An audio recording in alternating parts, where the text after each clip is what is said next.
Ada seorang namanya Zakheus, orang yang jahat, pemungut cukai, orang berdosa.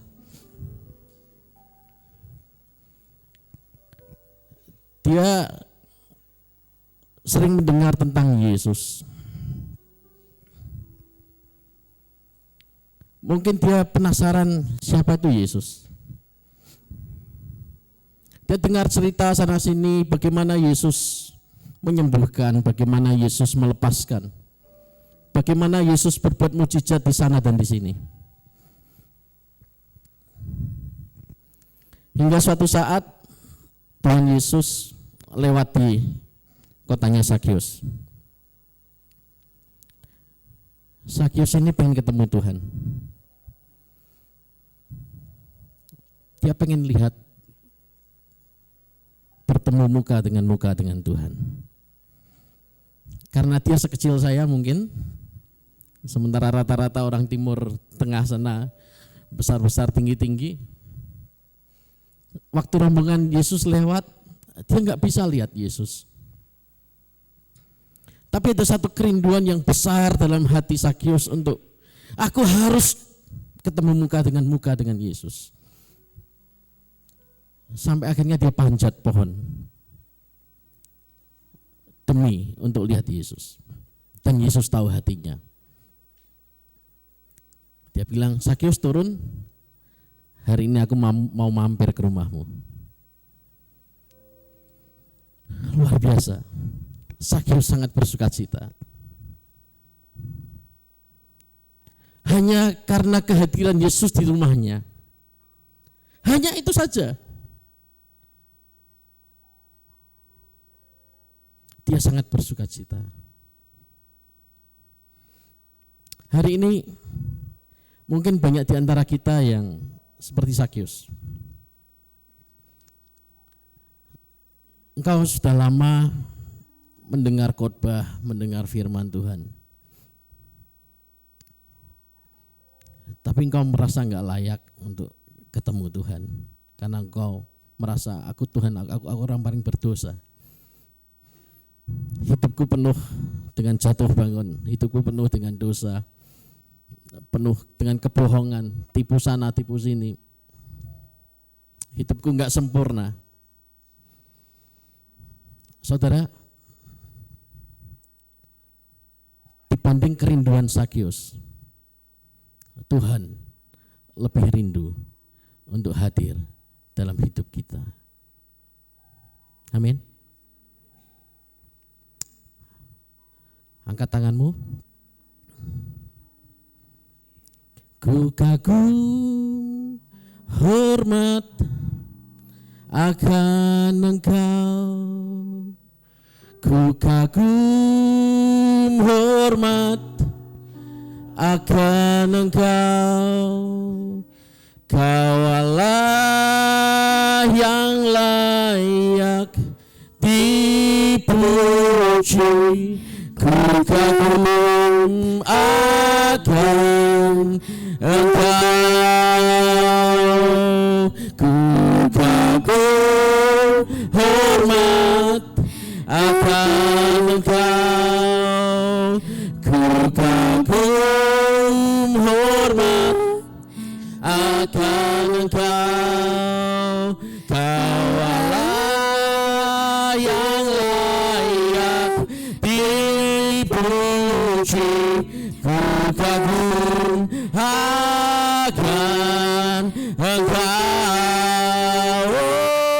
Ku kagum hormat akan Engkau. Ku kagum hormat akan Engkau. Kau Allah yang layak dipuji. Ku kagum akan Engkau. Ku kagum hormat, ku kagum hormat akan Engkau. Ku kagum hormat akan Engkau, Kau Allah yang layak dipuji. Ku kagum akan Engkau. Angkat tanganmu, sembah Dia. Ku kagum hormat akan Engkau Tuhan. Ku kagum hormat akan Engkau, Kau Allah yang layak dipuji. Ku kagum akan Engkau.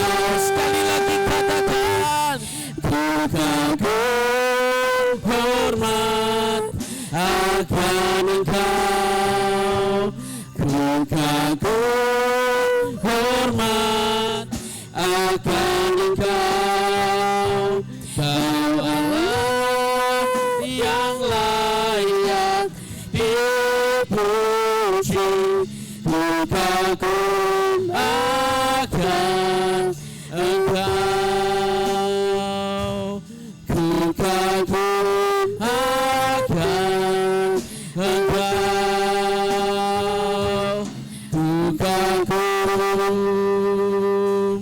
akan Engkau.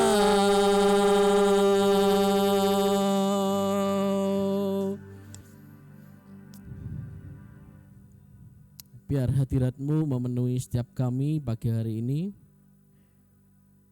Tanpa Engkau pagi ini sia-sia, Tuhan. Tanpa hadirat-Mu kami enggak mau meninggalkan tempat ini.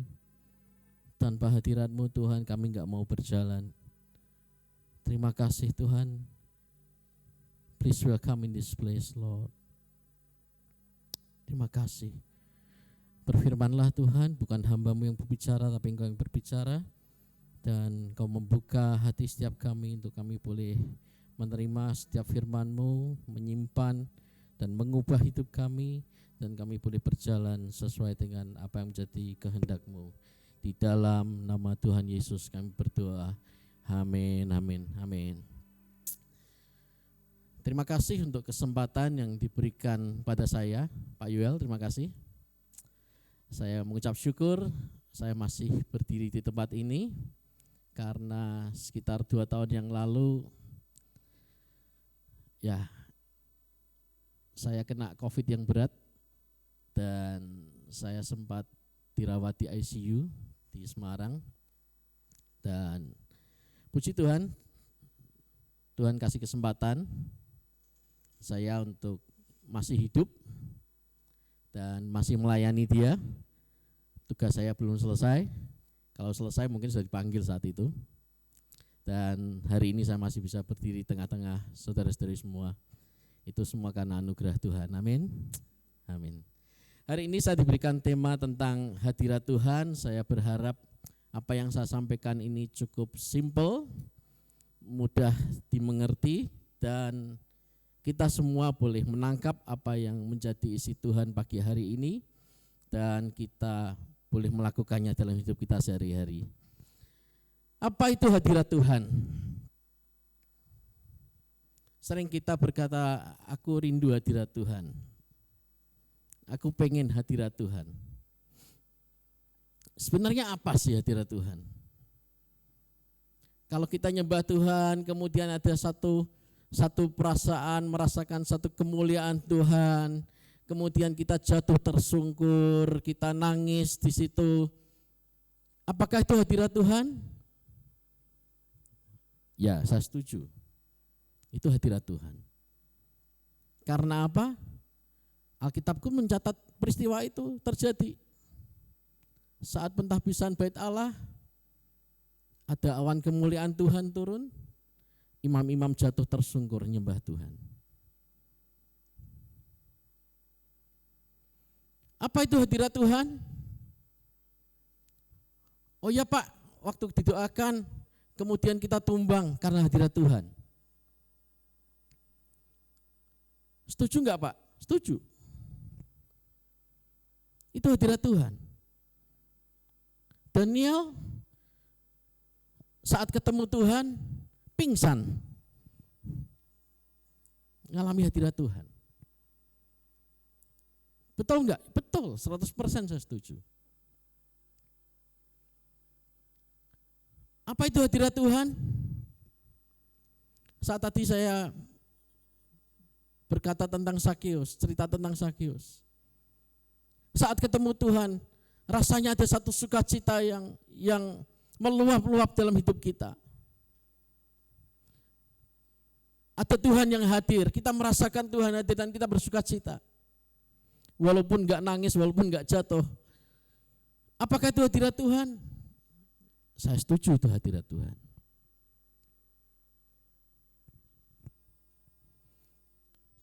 Apakah hadirat Tuhan itu seperti kejadian pada saat Pentakosta? Ada lidah-lidah api, ruangannya berguncang. Apakah itu hadirat Tuhan? Saya setuju. Itu hadirat Tuhan. Jadi Tuhan bisa hadir dalam hidup kita dengan segala manifestasi yang ada. Jadi kesimpulan, ini singkat ya, langsung kesimpulan. Enggak, nanti masih panjang ceritanya. Apa itu hadirat Tuhan? Hadirat Tuhan tidak lain adalah kehadiran pribadi Tuhan yang besar itu dalam hidup kita, apapun manifestasinya.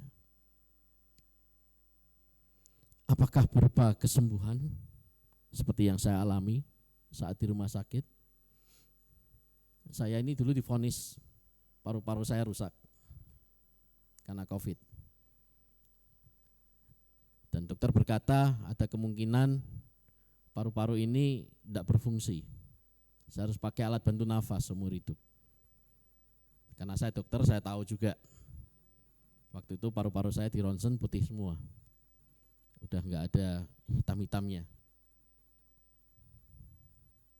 Dan selama saya dirawat, saya mengalami hadirat Tuhan yang luar biasa. Dan Tuhan sembuhkan, pulih dengan waktu yang sangat cepat. Itu hadirat Tuhan. Tapi hadirat Tuhan juga seperti Sakeus. Dia enggak ngalami kesembuhan, dia enggak ngalami pelepasan sampai guling-guling, dia enggak ngalami seperti Daniel jatuh pingsan, dia enggak ngalami seperti imam-imam saat pentahbisan bait Allah, ada awan kemuliaan yang luar biasa sampai dia jatuh tersungkur. Enggak. Sakeus pun mengalami hadirat Tuhan. Masih ingat cerita tentang wanita Samaria yang ketemu sama Tuhan? Dia juga ketemu Tuhan. Dia juga mengalami hadirat Tuhan di situ. Jadi hadirat Tuhan itu bisa kita rasakan dimanapun juga. Saat kita ngobrol di kafe, ada hadirat Tuhan di sana. Saat kita besuk orang, ada hadirat Tuhan di sana. Saat kita menyembah Tuhan, ada hadirat Tuhan di sana. Saat kita berdoa, bersaat teduh di rumah, ada hadirat Tuhan di sana. Jadi kesimpulannya, hadirat Tuhan itu bisa ada setiap saat. Tidak seminggu sekali saat kita bersama-sama nyembah Tuhan di gereja, oh baru kita merasakan hadirat Tuhan. Enggak. Bahkan menurut saya, setiap saat kita harus mengalami hadirat Tuhan. Saat kita bekerja, kita harus mengalami hadirat Tuhan di situ. Kita harus tahu bahwa Tuhan hadir tengah-tengah kita. Ada hadirat Tuhan di tempat kita bekerja. Bahkan saat kita liburan pun, ada hadirat Tuhan di sana. Jadi saya rindu kita semua mengubah pola pikir kita bahwa hadirat Tuhan hanya ada pada saat kita di gereja. pada saat kita mungkin komsel bersama-sama. Enggak. Hadirat Tuhan ada di mana-mana.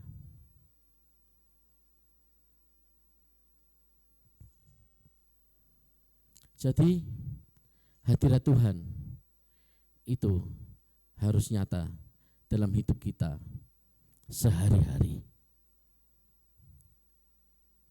Ini hal yang pertama yang ingin saya sampaikan pada saudara-saudari semuanya. Dalam manifestasi apa saja? Apakah dalam bentuk firman, dalam bentuk kita sharing obrolan kita? Apakah itu mujizat yang Tuhan lakukan saat kita mendoakan orang-orang itu sembuh? Hadirat Tuhan itu ada dan selalu menyertai kita. Amin. Tetapi ada tiga pertanyaan yang penting tentang hadirat Tuhan. Yang pertama, sebenarnya untuk apa sih hadirat Tuhan? Kalau Tuhan hadir dalam hidup kita itu sebenarnya untuk apa? Tuhan hadir dalam kehidupan kita sehari-hari ini untuk apa sebenarnya? Dampaknya apa untuk kita? Yang pertama, hadirat Tuhan itu membawa pertobatan dalam hidup kita. Amin. Katakan amin. Yuk kita sama-sama katakan. 1, 2, 3. Hadirat Tuhan membawa pertobatan dalam hidup kita. Yuk, 1, 2, saya belum dengar suaranya. Hadirat Tuhan membawa pertobatan dalam hidup kita. Yuk, 1, 2, 3. Hadirat Tuhan membawa pertobatan dalam hidup kita. Cerita Sakius ini jelas. Dari seorang pemungut cukai, debt collector, orang yang jahat, koruptor, sudah debt collector, koruptor, apalagi ya? Jahator ya, jahator.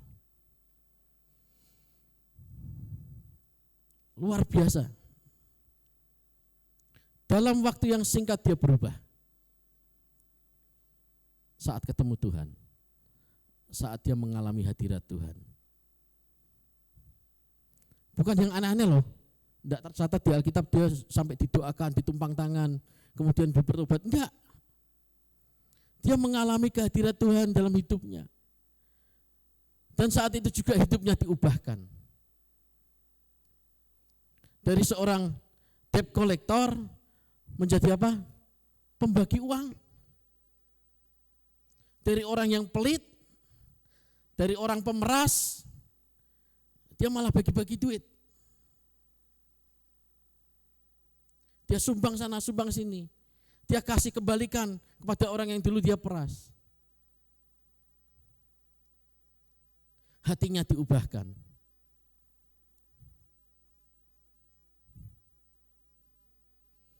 Wanita Samaria sama aja. Pendosa. Ditanya Tuhan, suamimu mana? Aku tidak punya suami. Ya memang kamu jujur. Karena yang sekarang bukan suamimu. Kumpul kebo. Saat ketemu Tuhan, hidupnya diubahkan total.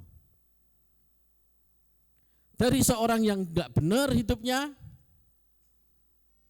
dari seorang yang secara moral jelek, di mata masyarakat minus, ketemu hadirat Tuhan, hidupnya diubahkan. Hari itu juga dia pergi ke kotanya, desanya, bersaksi tentang Tuhan. Hidupnya berubah. Mengalami pertobatan dalam hidupnya. Kalau kita berkata ada hadirat Tuhan dalam hidupku, tapi enggak ada pertobatan dalam hidup kita, perlu kita pertanyakan, betulkah hadirat Tuhan ada? Atau jangan-jangan hadirat yang lain?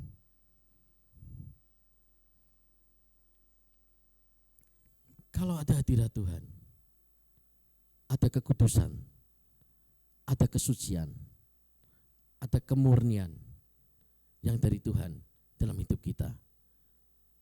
Dan kita setiap hari akan punya hati yang mau bertobat.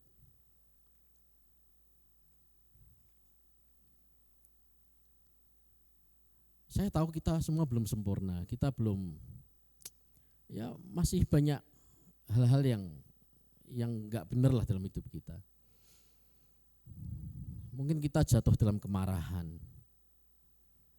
kita bisa saja jatuh dalam iri hati, kita bisa saja jatuh dalam tiba-tiba benci. Bisa enggak? Bisa.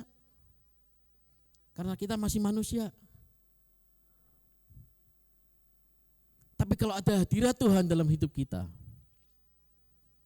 maka ada satu roh pertobatan yang selalu ada dalam hidup kita.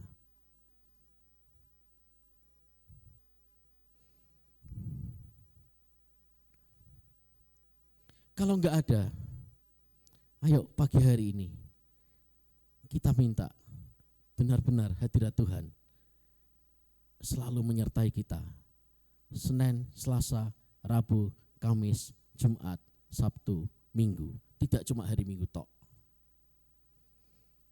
Waktu pendeta khotbah tantang bertobat ya.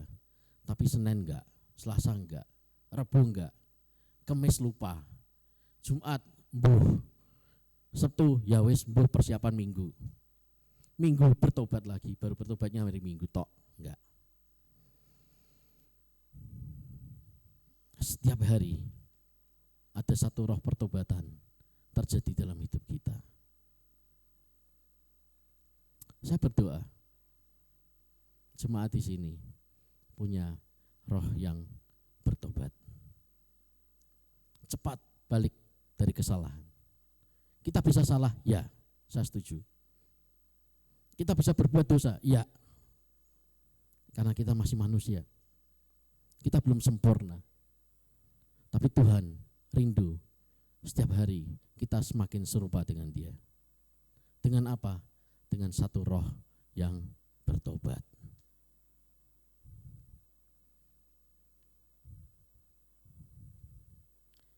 Amin. Siapa yang mau roh pertobatan di sini?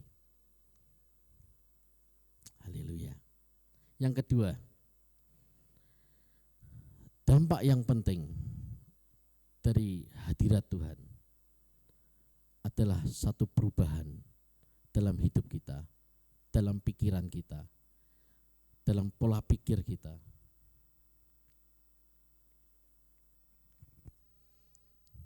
Saudara masih ingat cerita tentang Musa?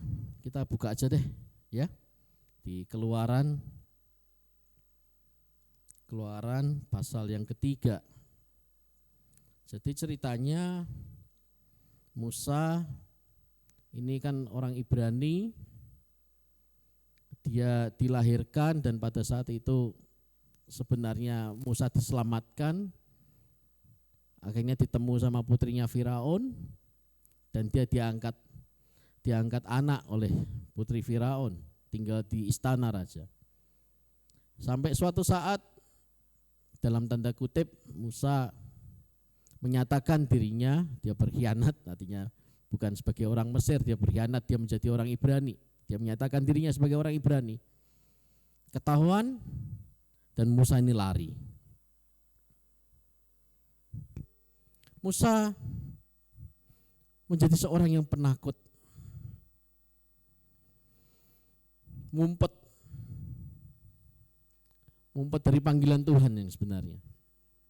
Lari ke Midian. Dan di pasal yang ketiga kita sama-sama baca, Musa ketemu sama Tuhan. Dan disitulah hidupnya diubahkan. Kita sama-sama baca Keluaran pasal yang ketiga, mulai ayat yang pertama. Adapun Musa, ia biasa mengembalakan kambing domba Yitro mertuanya, imam di Midian. Sekali ketika ia menggiring kambing domba itu ke seberang padang gurun, sampailah ia ke gunung Allah, yakni gunung Horeb. Lalu malaikat Tuhan menampakkan diri kepadanya di dalam nyala api yang keluar dari semak duri. Lalu ia melihat dan tampaklah semak duri itu menyala tetapi tidak dimakan api. Musa berkata, baiklah aku menyimpang ke sana untuk memeriksa penglihatan yang hebat itu. Mengapakah tidak terbakar semak duri itu? Ketika dilihat Tuhan bahwa Musa menyimpang untuk memeriksanya, berserulah Allah dari tengah-tengah semak duri kepadanya, Musa, Musa, dan ia menjawab, ya Allah. Lalu ia berfirman, janganlah datang dekat-dekat, tanggalkanlah kasutmu dari kakimu, sebab tempat di mana engkau berdiri itu adalah tanah yang kudus. Lagi ia berfirman, akulah Allah ayahmu, Allah Abraham, Allah Ishak, dan Allah Yakub. Lalu Musa menutupi mukanya sebab ia takut memandang Allah. Dan seterusnya kita baca, nanti silakan dibaca di rumah. Itulah saat Musa dipanggil. Dan apa respon Musa setelah ketemu Tuhan saat itu? Dia keluar dari Midian. Tuhan mengubah hati Musa. Hadirat Tuhan, pertemuan hati dengan hadirat Tuhan di Gunung Horeb itu mengubah hati Musa dari seorang yang penakut. Bahkan dia sempat berargumen dengan Tuhan, aku gak bisa ngomong, gagap. Tuhan ubah lewat hadiratnya, ketemu dengan Musa saat itu. Dan Tuhan merubah menjadi seorang pemberani, seorang pemimpin yang hebat. Dari seorang pengecut, lari dari kenyataan, menjadi seorang yang pemberani di hadapan Tuhan. Seorang pemimpin yang besar. Mimpin 2 juta orang tuh susah. Tapi Tuhan lakukan itu. Tuhan sanggup mengubah hati. Cerita yang lain Gideon, sama. Ketemu hadirat Tuhan, Gideon berubah menjadi seorang pemimpin, seorang pemberani. Jadi kalau kita tinggal dalam hadirat Tuhan, tiap hari kita pasti mengalami perubahan demi perubahan dalam kehidupan kita. Tuhan gak mau kita itu sama dari dulu sekarang sampai selamanya sama, dah gini aja terus. Enggak, yang seperti itu Tuhan. Dari dulu sekarang sampai selama-lamanya dia enggak berubah, ya. Tapi Tuhan rindu dalam hidup kita.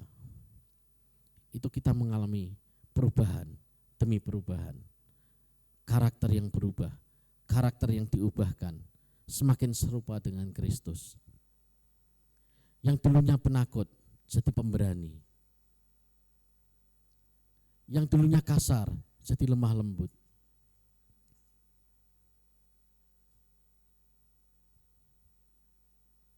Tuhan mau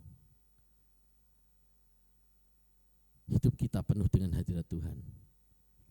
Dan kita diubahkan dari hari ke hari ke hari. Semakin serupa dengan Dia. Tuhan rindu supaya tujuannya dalam hidup kita tercapai. Tuhan rindu supaya panggilannya dalam hidup kita itu tercapai. Tuhan rindu supaya kehendak Dia dalam hidup kita itu tercapai. Tapi Tuhan ciptakan kita bukan sebagai robot yang tak setir lah, dah gini. Enggak.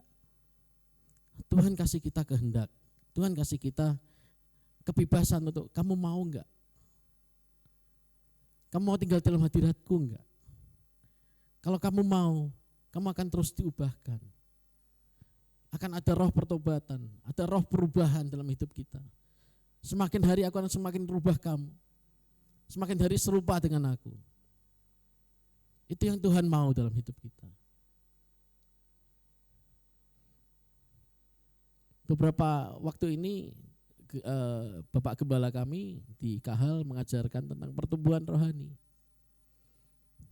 Beliau dalam Suara Gembala setiap pagi 3 hari berturut-turut mengajar tentang perubahan dari rohani anak-anak, remaja, remaja, dewasa. Tuhan mau kita tidak terus anak-anak terus. Mimiknya susu terus. Tuhan mau kita bertumbuh. Tuhan mau kita menjadi remaja, menjadi dewasa. Tuhan gak mau kita terus menjadi anak-anak rohani.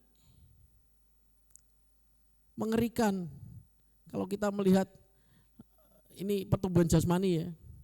Seorang anak badannya gede, tapi minumnya masih susu terus. Gak bisa makan makanan keras.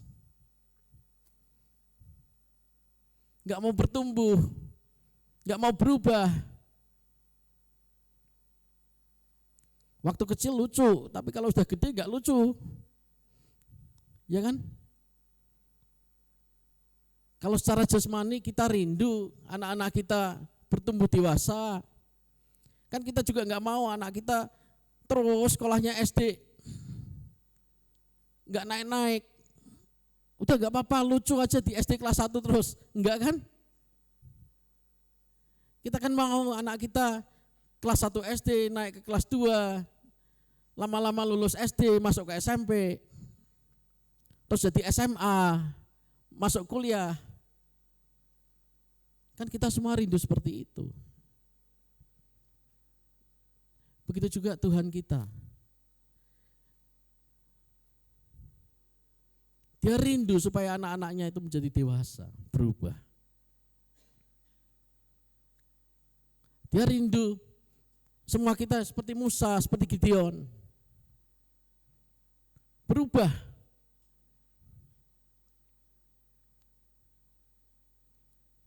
Contoh lagi Raja Saul sebelum dia undur dari Tuhan.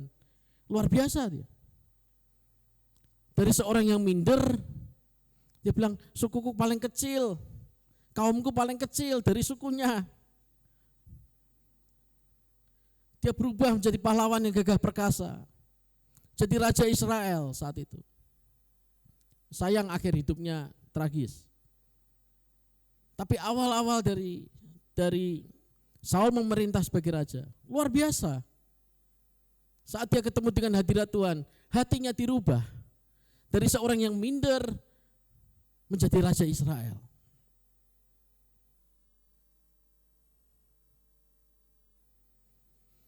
Alkitab kita banyak sekali mencatat orang-orang yang dulunya latar belakang yang jelek,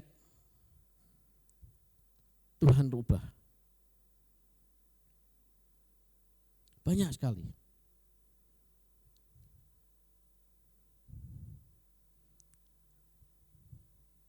Itu kalau kita mau tinggal dalam hadirat Tuhan, Tuhan akan ubah kita hari demi hari. Jangan berkata latar belakangku jelek. Jangan pernah berkata aku dari keluarga yang enggak karu-karuan. Pendidikanku enggak rendah.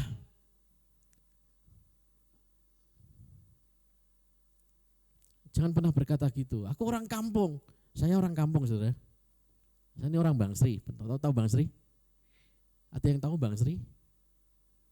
Oh, dari Bang Sri. Enggak.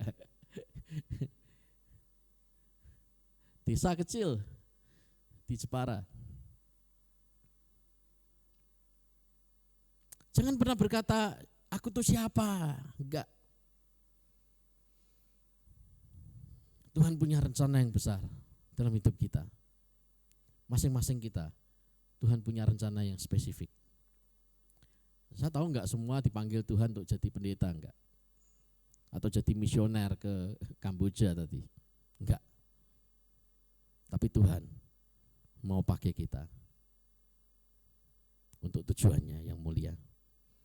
Tergantung kita mau tetap tinggal dalam hadirat Tuhan dan mau diubahkan hari demi hari serupa dengan Kristus, atau kita enggak mau.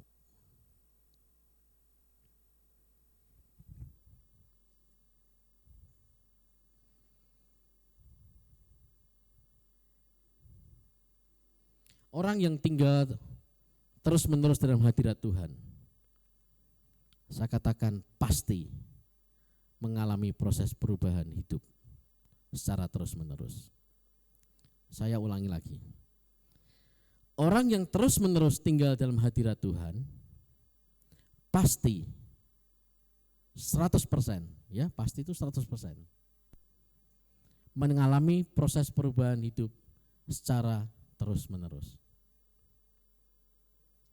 Saya sangat yakin itu. Karena apa? Karena hadirat Tuhan itu mengubahkan hidup kita. Kalau hidup kita enggak berubah, ya pertanyaan tadi, hadirat siapa yang ada dalam hidup kita? Hadirat Tuhan atau hadirat hantu? Hadirat Tuhan pasti bawa perubahan dalam hidup kita. Amin. Yang ketiga, dampaknya. Hadirat Tuhan membawa kita kepada panggilannya. Yesaya, nanti baca sendiri ya, di Yesaya 6, ketemu Tuhan, mengalami hadirat Tuhan. Di akhir perjumpaan itu dia katakan, ini aku Tuhan, utus aku. Di dalam pasal itu Yesaya berkata, ini lidahku tidak bagus, tolong sucikan, kuduskan. Tuhan kuduskan, sucikan. Di akhir cerita itu Yesaya katakan, ini aku Tuhan, utus aku.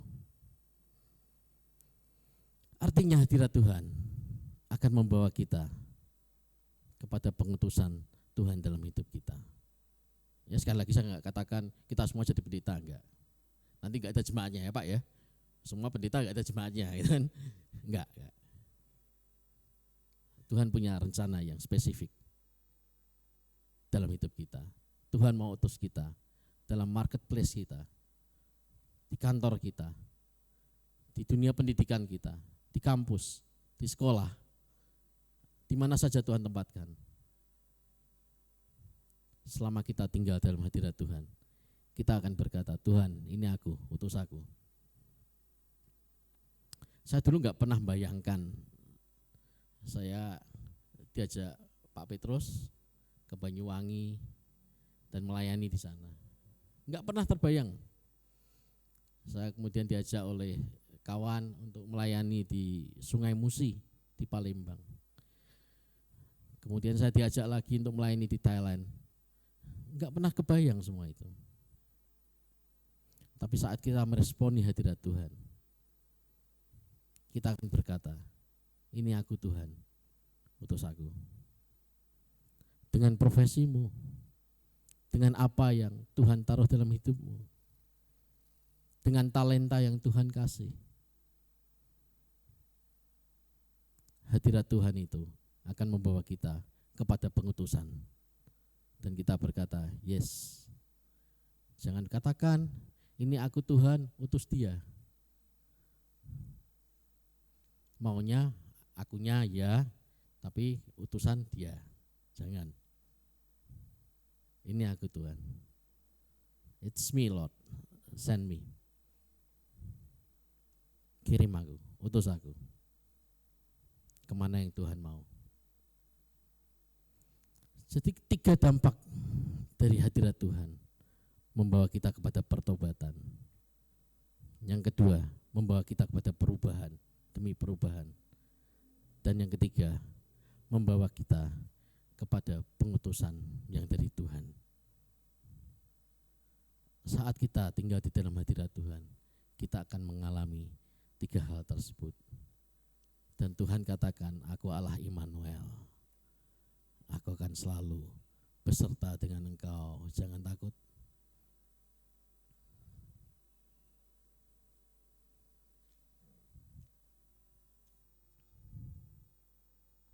Pertanyaannya adalah, hidup ini pilihan. Betul? Kita mau sekolah, enggak sekolah itu pilihan. Kita mau menikah, enggak menikah juga pilihan. Betul?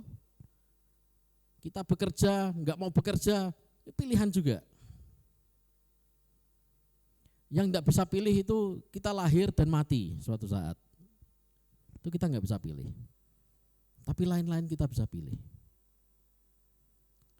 Termasuk dalam hal hadirat Tuhan.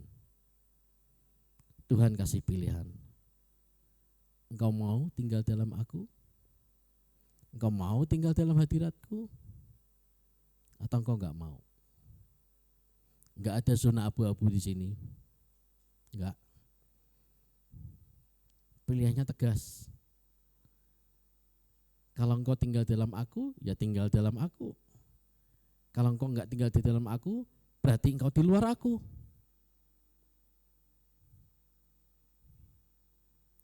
Jadi pilihannya cuma dua. Tinggal dalam hadirat Tuhan atau di luar hadirat Tuhan.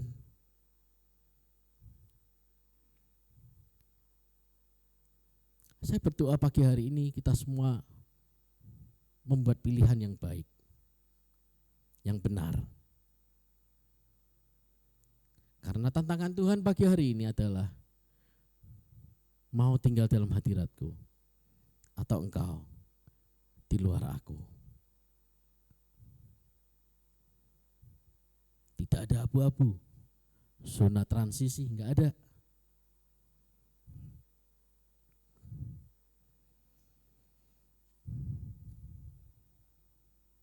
Bangsa Israel,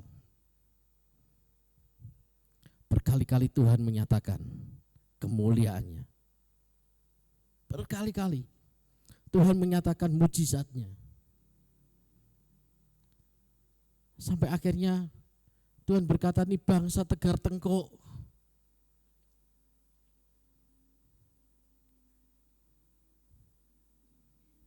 Saya berdoa jangan ada seperti orang Israel tempat ini. Engkau mungkin sudah mengalami mujizat Tuhan luar biasa. Engkau mengalami penyertaan Tuhan luar biasa. Engkau mengalami berkat-berkat dari Tuhan. Tapi Alkitab mencatat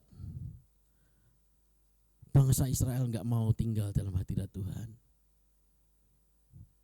Memilih yang lain. Memilih memberontak. Memilih tinggal di luar Tuhan. Jadi tegar tengkuk. Jadi rakus, jadi serakah. Padahal ngalami banyak loh. Mungkin lebih banyak dari kita mujizat Tuhan ya. Ya, mujizat yang supranatural. Air yang pahit jadi manis. Setiap hari mereka terima mana gratis dari surga. Kita belum pernah mungkin terima mana, ngeliat mana belum pernah. Bangsa Israel setiap hari ngeliat itu. Mujizat Tuhan setiap hari dinyatakan. Tapi saya katakan tadi, hadirat Tuhan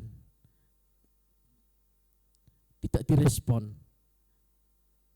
dengan memberikan dampak yang baik dalam hidup bangsa Israel. Mereka mengeraskan hatinya. Mereka tegar tengkuk. Mereka memilih pilihan yang salah. Akhirnya hanya Yosua dan Kaleb yang masuk ke tanah perjanjian. Yang lain-lain mereka ngalami luar biasa. Laut dibelah. Mereka jalan di dataran yang kering. Pinggirnya wow luar biasa. Saya bayangkan luar biasa loh. Bayangin saudara masuk ke dari Banyuwangi, saudara ke Selat Bali, ke Pulau Bali. Tiba-tiba lautnya terbelah gitu. Bayangin aja. Terus saudara jalan di tempat yang kering. Pinggir kanan kiri, tembok air. Bayangin aja, tiba-tiba sampai ke Gilimanuk. Ya kan? Ceritanya gitu kan? Luar biasa ngalami mujizat itu. Pemeliharaan Tuhan selama di padang gurun. Sepatu gak pernah beli. Padahal tiap hari jalan. Ya. Kita aja sepatu kalau dipakai tiap hari, paling berapa lama lah. Ya, Bu Sri ya. Rusak. Ini enggak. ngalami Tuhan, ngalami mujizat Tuhan, tapi nggak ada roh pertobatan, nggak ada roh perubahan dalam hidup mereka. Buru-buru gitu, apalagi diutus. Tegar tengkuk. Ya, tegar tengkuk itu, ya tengkuknya kaku banget itu Hafiz. Gitu. Saking kakunya sampai noleh aja nggak bisa. Ya, tengkuk kita itu kan bisa untuk gini kan, ya, enak. Tapi ada ya penyakit-penyakit yang karena rematik yang berat di tulang punggung itu sampai kalau dipanggil namanya Paulus itu nengoknya gini, nah gitu ada. Karena tengkuknya kaku ada. Karena itu sebutnya tegar tengkuk.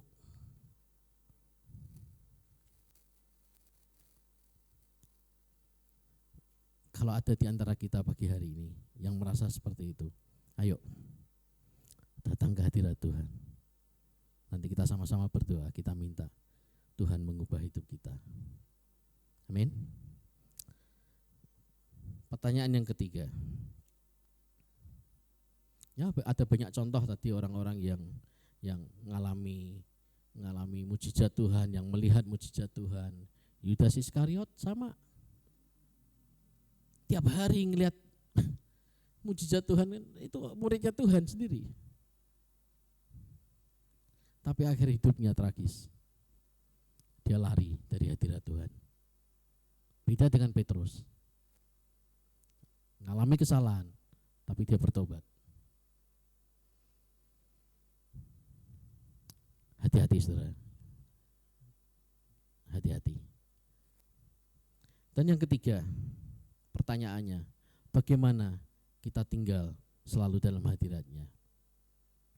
Tidak ada cara lain selain kita membangun hubungan yang indah dengan Dia. Kapan? Hari Minggu saja? Enggak. Senin sampai Minggu, Senin sampai Minggu. Bangun hubungan yang intim dengan Dia.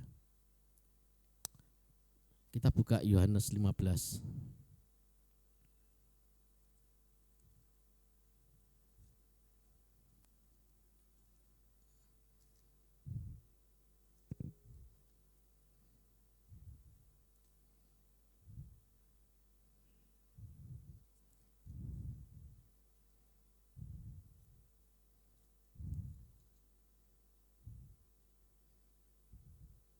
Saya lupa kacamata saya buka di HP ya.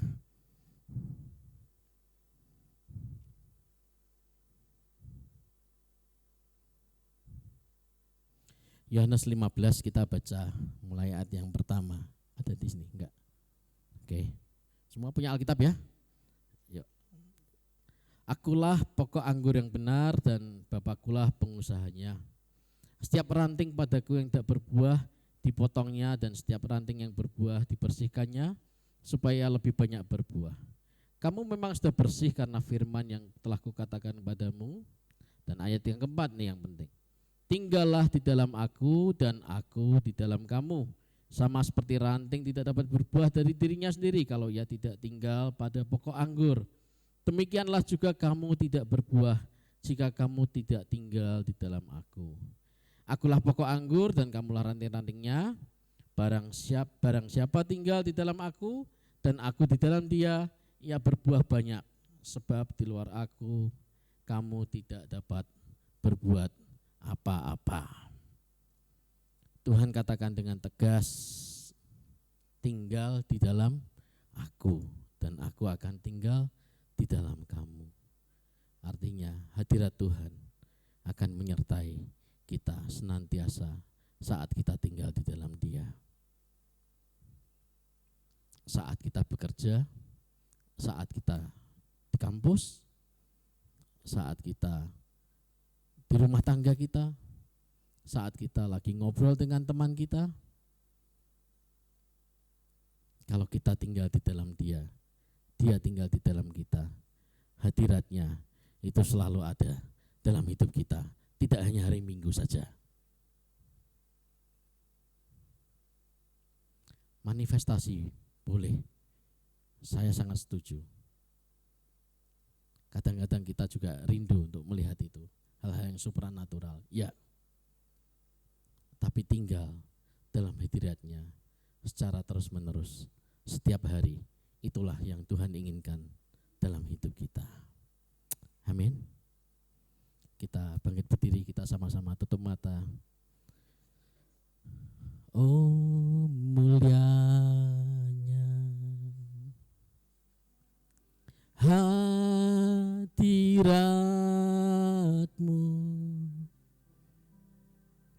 kami bait-Mu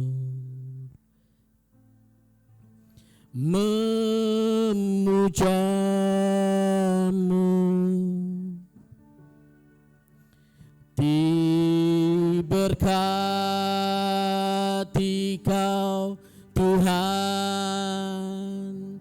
dengan pujian kami dalam dekapan hadirat-Mu.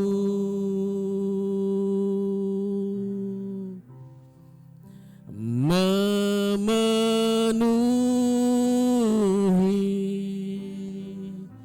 tempat ini, oh mulianya, oh mulianya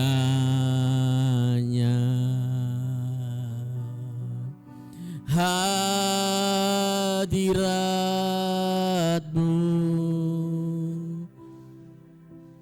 kami bait-Mu. Yes Lord. Memuja-Mu,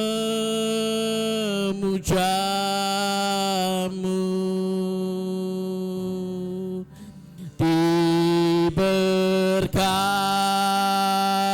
Kau Tuhan dengan pujian kami dalam dekapan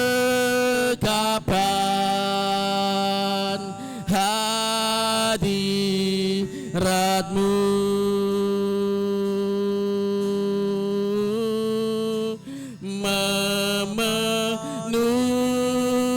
Memenuhi tempat ini, oh mulianya, oh mulianya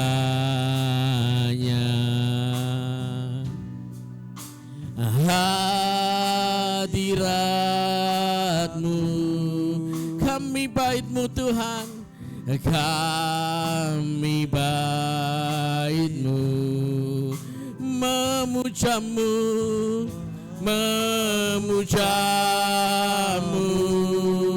Oh diberkati Kau dengan pujian kami Tuhan pagi hari ini, dengan pujian kami dalam dekapan hadirat-Mu, memenuhi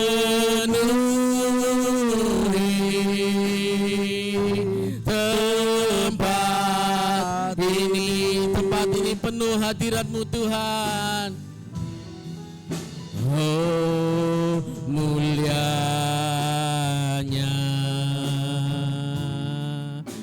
hadirat-Mu,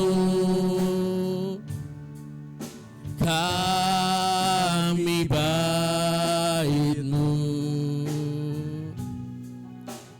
memuja-Mu,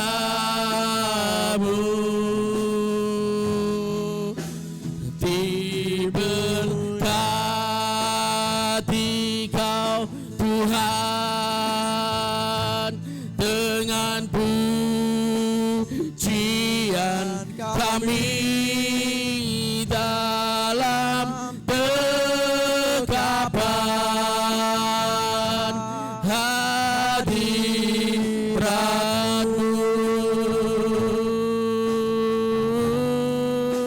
memenuhi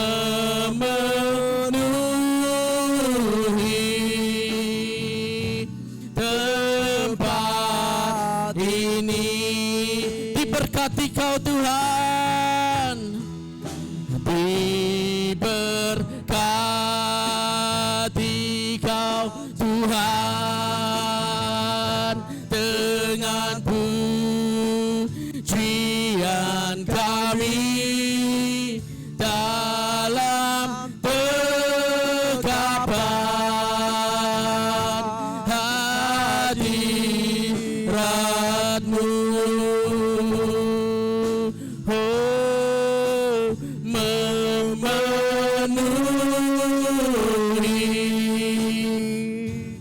tempat ini,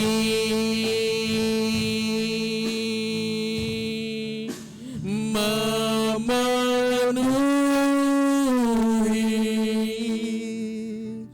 hati kami,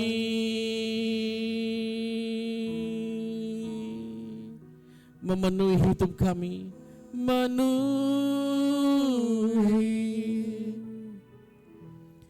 hidup kami.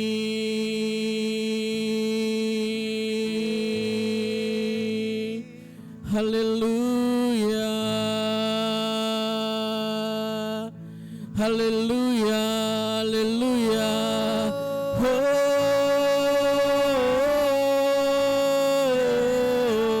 Oh, memenuhi hidup kami Tuhan, hadirat-Mu memenuhi siap kami tempat ini. Oh, haleluya, haleluya, haleluya. Oh,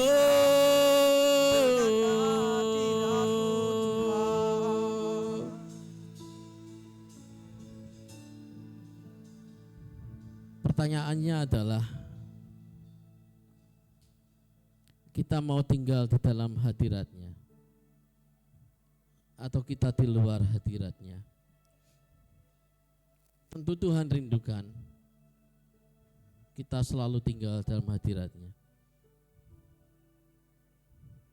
Pertanyaannya adalah, apa saudara mau untuk terus tinggal dalam hadirat Tuhan? Kalau engkau mau, angkat tanganmu.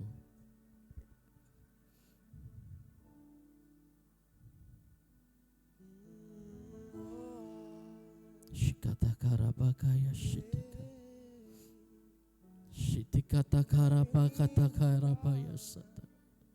Kau bekerja Tuhan. Berkata dalam hatimu sendiri saat ini. Katakan sesuatu kepada Tuhan pagi hari ini. Apa yang ada dalam hatimu, katakan.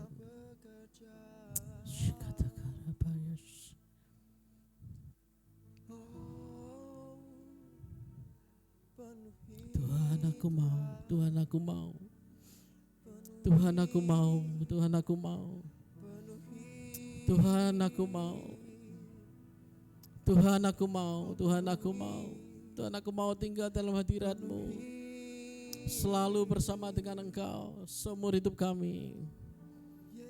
Tuhan aku mau, Tuhan aku mau, Tuhan aku mau.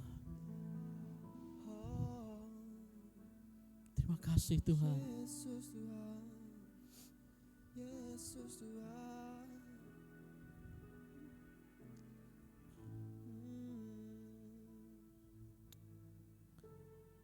Terima kasih Bapa. Daud berkata lebih baik, Mazmur berkata lebih baik tinggal 1 hari di pelataran-Mu daripada 1000 hari tempat lain. Artinya gak mau lepas dari hadirat Tuhan. Jauh lebih indah, lebih menyenangkan selalu dalam hadirat Tuhan.